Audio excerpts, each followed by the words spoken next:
Chers jeunes, chers élèves, chers étudiants, le moment tant attendu est presque arrivé.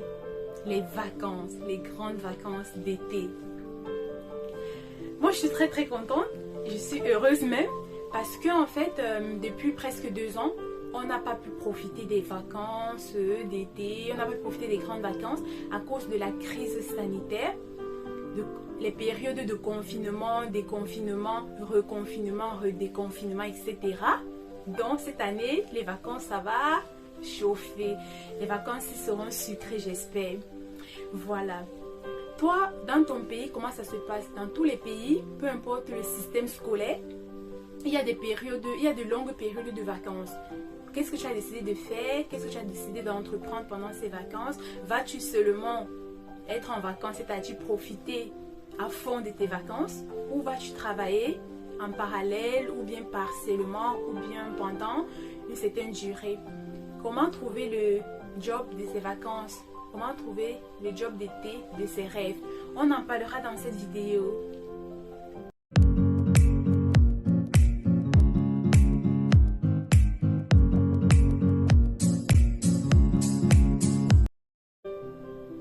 Hola, hello, hello.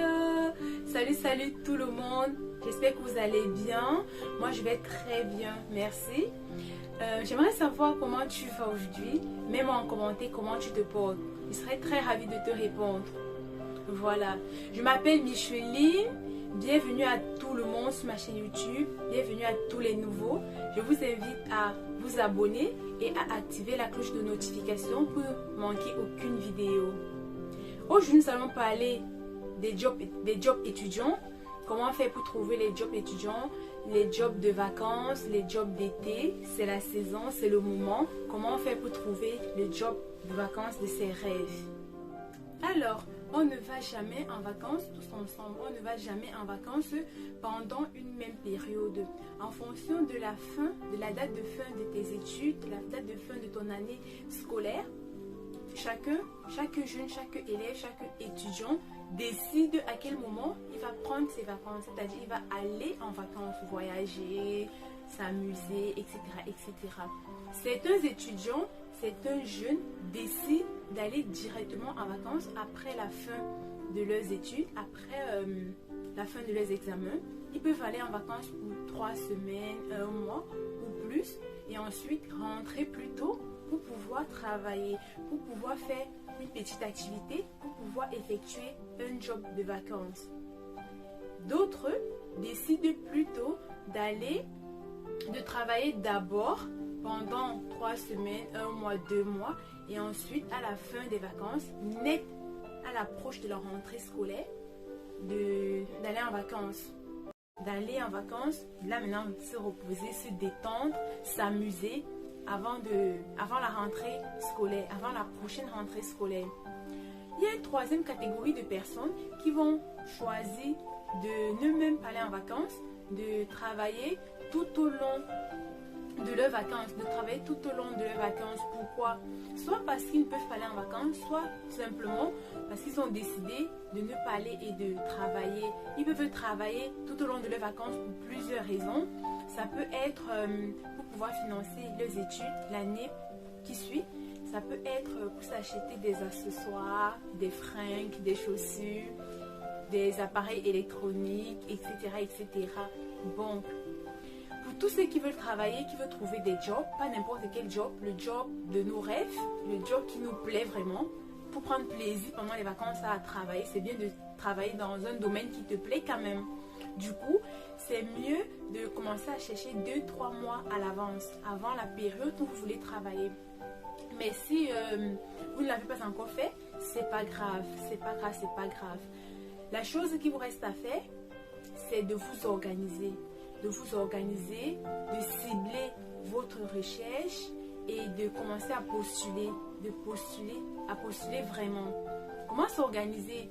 Tu t'organises en ciblant déjà l'entreprise dans laquelle tu aimerais travailler, la société, dans quel domaine, dans quel secteur. Ça peut être dans la restauration en tant que serveur, en tant que plongeur ou bien cuisinier. Ça peut être dans le commerce, vendre dans des magasins, dans des boutiques. Ça peut être travailler peut-être dans la finance comme auxiliaire bancaire. Les banques recrutent les élèves, les étudiants pour travailler pendant la période des vacances, 1 mois, 2 mois, durant les vacances d'été.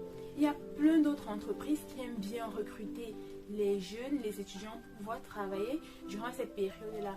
Moi, je trouve ça très important, je trouve ça bien parce que ça nous permet, nous, élèves, étudiants, jeunes, à découvrir soit un nouveau domaine, soit un nouveau métier, découvrir et apprendre de manière simple.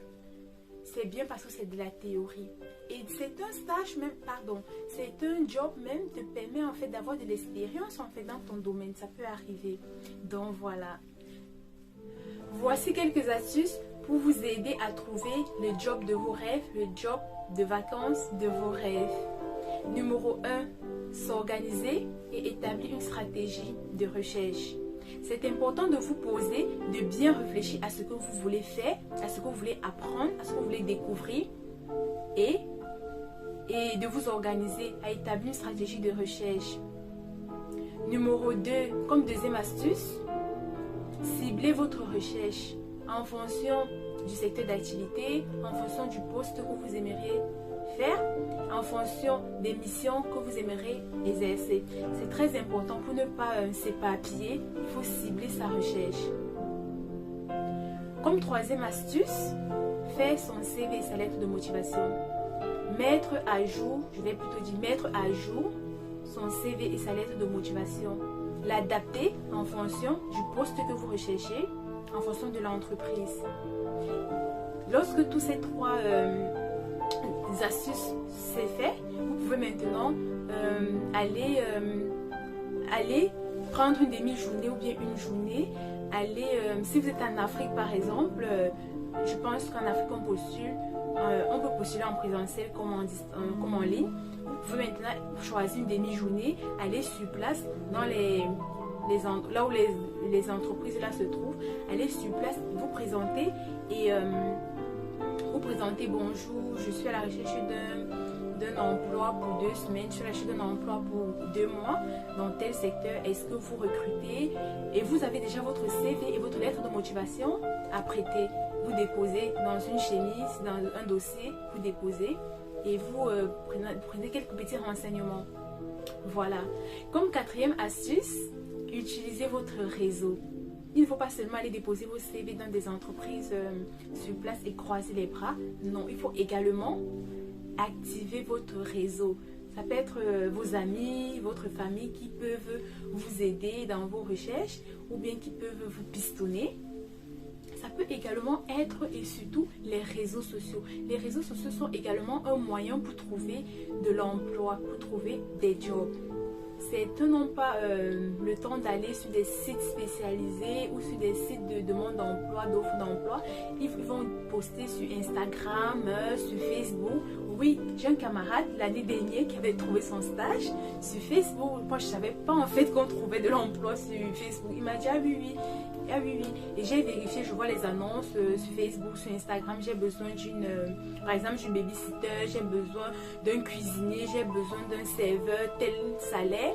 Et rapidement, tu contactes, tu envoies le CV si tu es réactif par mail. Et tu es contacté pour un entretien, pour un échange. Et puis tu trouves ton stage, tu trouves ton emploi, ton job comme ça. J'en connais plein qui en ont trouvé comme ça. Et également, il faut activer ces réseaux sociaux, sa e-réputation, parce que lorsque vous candidatez, comme je l'ai dit dans mes précédentes vidéos, l'employeur va quand même aller vérifier votre e-réputation pour savoir comment vous comportez, etc. En fonction des entreprises, ils ne vont pas prendre n'importe qui. Parce que lorsque vous travaillez dans une entreprise, vous représentez cette entreprise. Vous êtes comme un ambassadeur de cette entreprise. Je prends l'exemple d'un restaurant. Si je vais dans un restaurant manger et que le serveur n'est pas propre, ses ongles sont sales, j'aurais pas envie de manger. Je serais dégoûtée tout simplement. C'est un peu ça. Cinquième astuce, se préparer aux entretiens. Parce que lorsque vous postulez, vous renseignez votre numéro de téléphone, votre adresse mail sur vos CV, vos lettres de motivation. Du coup, après avoir postulé, et je vous conseille de postuler massivement. Il y a de postuler dans plusieurs entreprises. Ne postulez pas 2 offres à 5 candidatures et vous croisez les bras. Non, il faut beaucoup postuler. Environ 30, 40, 50 et plus même. Vous postulez afin d'avoir plus de chances de trouver rapidement, afin d'avoir plus de chances d'être appelé. Maintenant, lorsque vous postulez ainsi, préparez déjà votre entretien. Il faut savoir se présenter, préparer son argumentaire. Parce qu'à tout moment, vous pouvez être contacté, soit par mail, soit par téléphone. Et il faut savoir comment gérer votre téléphone, ne pas mettre sous silencieux ou bien ne pas être tout le temps dans des endroits bruyants quand on vous appelle, vous voyez un numéro inconnu et vous répondez n'importe comment. Il faut faire très attention. Il faut veiller à ce que le recruteur peut vous appeler à tout moment lorsque vous avez postulé. Massivement, lorsque vous avez postulé, vous pouvez être contacté à tout moment. Du coup, il faut toujours être prêt, être préparé. Certains entretiens commencent au téléphone. Vous avez postulé à une offre, est-ce que vous êtes toujours intéressé? Votre manière de répondre, ça en dira déjà long sur vous. Ça va donner soit envie ou pas au recruteur de vous proposer une date d'entretien. Voilà. Voilà, c'était tout pour cette vidéo. J'espère que vous avez appris quelque chose ou bien que ça vous a plu. Si vous avez aimé, je vous invite à liker et à partager. Ça peut aider un ami, une voisine, on ne sait jamais. Alors, dans une prochaine vidéo, nous parlerons de l'entrepreneuriat. Durant ces périodes de vacances, c'est le bon moment pour commencer à entreprendre, pour s'exercer dans les business, dans les activités. Et ça peut aussi vous rapporter de l'argent. Voilà. À bientôt.